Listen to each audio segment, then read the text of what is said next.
This is the Lone Creator YouTube. We hope this video helps. You'll start by preparing hardware and software so connection works cleanly. First, power your keyboard and pick the correct cable, USB for class-compliant devices or Midi DIN with an interface. Once connected, install any required drivers and update firmware to prevent compatibility issues. Now launch Waveform and open Preferences, then the Midi or Controllers pane. Make sure Waveform detects your device name in the input list.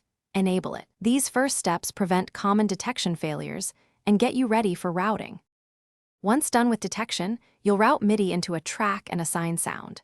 Create a new Midi track and set its Midi input to your keyboard from the drop-down, then enable input monitoring and record ready.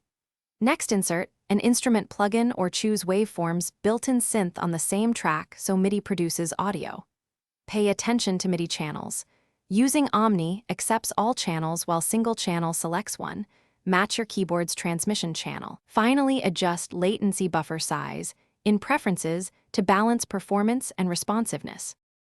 To finish, confirm audio output and levels so your played notes are audible and mix-ready. Tweak buffer size for low latency without glitches, and optimize CPU by freezing unused tracks.